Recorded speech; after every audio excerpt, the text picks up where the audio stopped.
So this other time at camp, Sanctamaria.org. .org. Boys ages 8 to 16. Sign up today.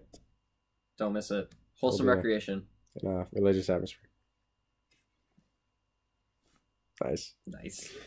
So this is one of my favorite memories from camp. So this was our first year, Greg and I, our first year as senior counselors. So we were like in the cabins with the campers, and every other cabin was pretty, like, at least had one kid sick. And actually in one of the cabins, a kid threw up into another kid's open suitcase.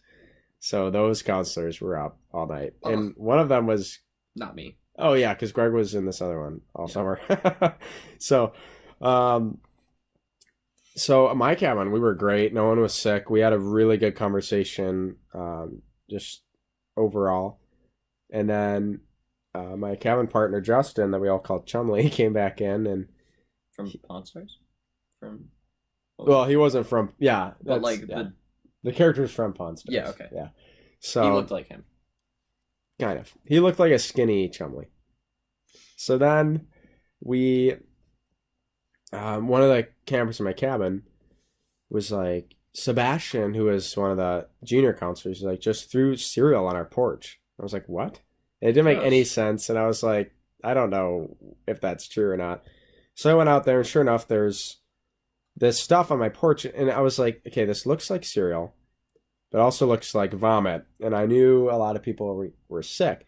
So I went to the mess hall, and there's a lot of the counselors up, at least one from each cabin, because at least one camper from every cabin is sick. Yeah.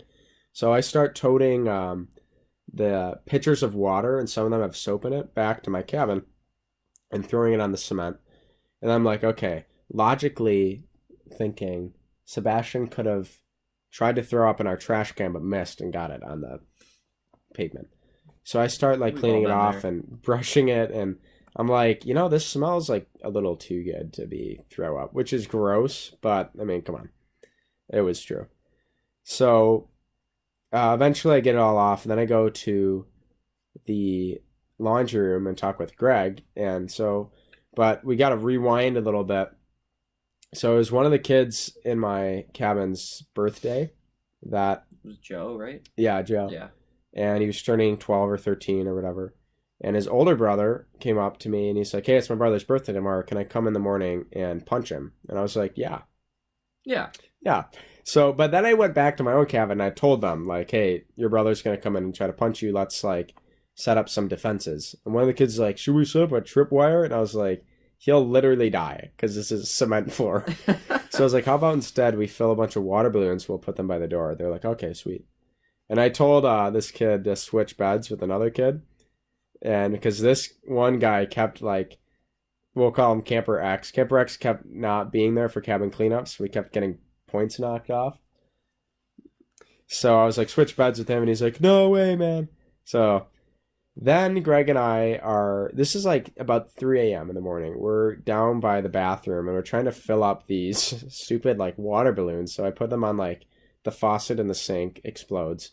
I tried to put them on the shower head.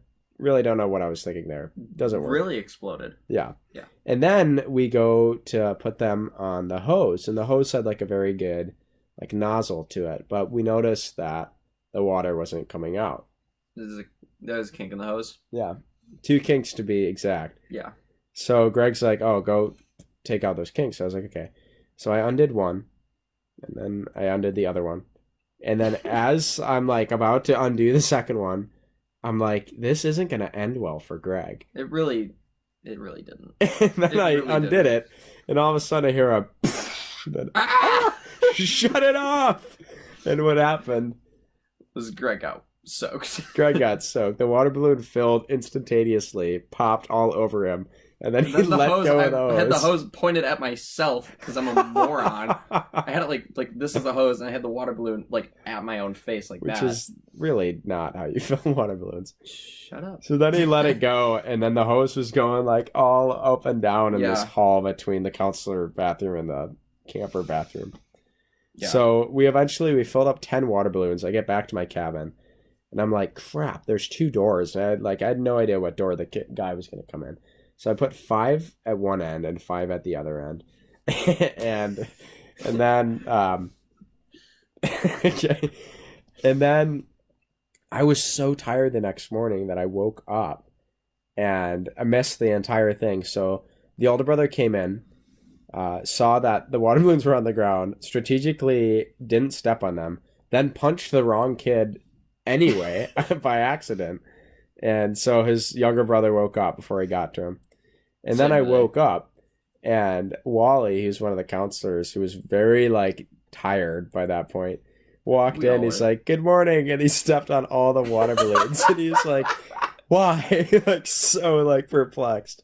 So that was the story of one of the longest nights of our life at camp. You pulled a Greg on that one. I did. You slept through. Yeah, I slept through important things. Wow.